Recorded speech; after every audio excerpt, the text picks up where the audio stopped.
कभी सोचा है कि इतिहास की कुछ सबसे भयानक त्रासदियां असल में एक छोटी सी सोची समझी साजिश से शुरू हुई थीं? आज हम भीष्म साहनी के कालजयी उपन्यास तमस की दुनिया में उतरेंगे। ये वो उपन्यास है जिसे 1975 में साहित्य अकादमी पुरस्कार मिला, और ये कहानी हमें ले जाती है अप्रैल 1947 के उस पंजाब में जहां बंटवारे की आग भड़कने को ही थी। उपन्यास की शुरुआत ही इन लाइनों से होती है। एक टिमटिमाता हुआ दिया और दीवारों पर कांपती हुई परछाइयां। ये सिर्फ एक कमरे का सीन नहीं है, ये उस भयानक अंधेरे का प्रतीक है जो बहुत जल्द पूरे देश को अपनी चपेट में लेने वाला था। तो सवाल ये उठता है कि आखिर ये अंधेरा है क्या? क्या ये सिर्फ रोशनी का न होना है, या फिर इसका कोई और कहीं ज्यादा गहरा मतलब है? चलिए सबसे पहले इस उपन्यास के नाम यानी तमस के मतलब को ही समझते हैं। देखिए, तमस का मतलब सिर्फ बाहरी अंधेरा नहीं है। ये अज्ञान का अंधेरा है, गुस्से और नफरत का अंधेरा है। ये वो अंधेरा है जो इंसान के अंदर की इंसानियत को ही निगल जाता है। लेकिन इतना घना अंधेरा फैला कैसे? क्या लोगों के दिलों में नफरत यूं ही अचानक से पैदा हो गई थी? उपन्यास हमें बताता है कि ऐसा बिल्कुल नहीं था। ये एक पूरी प्लानिंग के साथ की गई साजिश थी। और यही इस कहानी का सबसे जरूरी और शायद सबसे डरावना सच है कि हिंसा की शुरुआत लोगों के बीच की नफरत से नहीं हुई, बल्कि एक राजनीतिक चाल थी जो ऊपर से चली गई थी। मतलब दंगे होते नहीं, दंगे करवाए जाते हैं। तो ये साजिश बुनी कैसे गई? आइए देखते हैं। सबसे ऊपर था अंग्रेज अफसर रिचर्ड। उसने अपने एक एजेंट मुराद अली को ऑर्डर दिया, और मुराद अली ने नत्थू नाम के गरीब चमार को पकड़ा, उसे महज 5 रुपए दिए और एक सुअर मारने के लिए मना लिया। बेचारे नत्थू को तो अंदाजा भी नहीं था कि वो कितनी बड़ी और भयानक साजिश का एक छोटा सा मोहरा बन रहा है। उस मरे हुए सुअर को एक मस्जिद की सीढ़ियों पर फेंक दिया गया। बस एक चिंगारी छोड़ दी गई। जवाब में बदले की आग में एक गाय को काटा गया, और फिर नफरत की वो आग भड़की जिसे कोई बुझा नहीं पाया। वो एक सोची समझी चिंगारी देखते ही देखते उसने पूरे इलाके को हिंसा की आग में झोंक दिया। ये आग शहरों से शुरू हुई और गांवों तक फैल गई, सब कुछ तबाह करती हुई। सोचिए, कल तक जहां भाईचारा था, जहां लोग मिलजुल कर रहते थे, अब वहां डर और शक ने अपनी जगह बना ली थी। जो पड़ोसी एक दूसरे के सुख दुख में हमेशा साथ खड़े होते थे, अब वही एक दूसरे की जान के दुश्मन बन गए थे।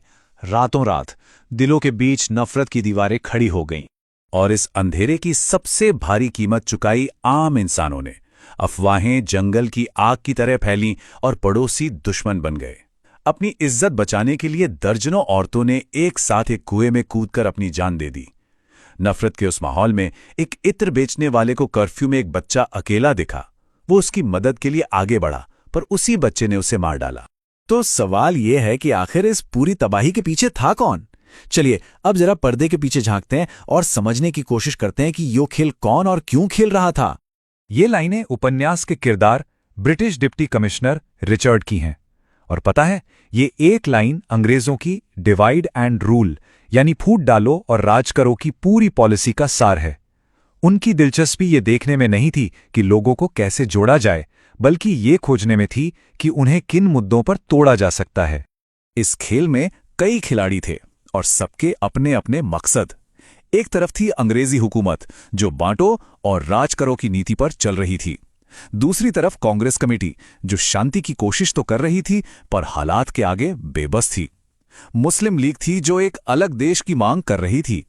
और थे धार्मिक कट्टरपंथी जो नौजवानों के दिमाग में धर्म के नाम पर जहर भर रहे थे। और जब सब कुछ तबाह हो गया, इंसानियत खत्म हो गई, तब प्रशासन का रवैया कैसा था? उन्हें लोगों के दुख दर्द से कोई मतलब नहीं था। उन्हें बस आंकड़े चाहिए थे।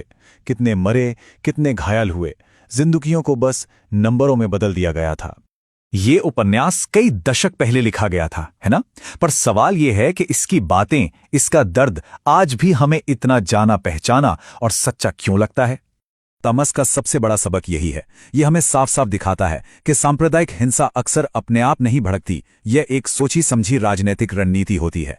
पर्दे के पीछे बैठे कुछ लोग अपने फायदे के लिए आम जनता को एक दूसरे के खिलाफ भड़काते हैं। ये एक ऐसी सच्चाई है जिसे आज भी हम नजरअंदाज नहीं कर सकते। लेकिन ये उपन्यास सिर्फ अंधेरे की कहानी नहीं है। इसी घने अंधेरे के बीच से इंसानियत की कुछ छोटी छोटी लौ भी जनती दिखती हैं। जैसे राजो, एक मुस्लिम औरत जो अपनी जान की परवाह किए बिना एक सिख परिवार को अपने घर में पनाह देती है। यही वो छोटे छोटे पल हैं जो उम्मीद को जिंदा रखते हैं। और अंत में यही तमस का सबसे बड़ा संदेश है। जैसा कि इसकी टीवी सीरीज के डायरेक्टर गोविंद निहलानी ने भी कहा था कि जज्बातों में बहने के बजाय हमें सच की तह तक जाना चाहिए और समाज को बांटने वाली ताकतों को पहचान कर उन्हें मिलकर चुनौती देनी चाहिए। और ये उपन्यास हमें एक बहुत जरूरी सवाल के साथ छोड़ जाता है कि हमारे चारों ओर फैले आज के तमस को हम पहचानेंगे कैसे।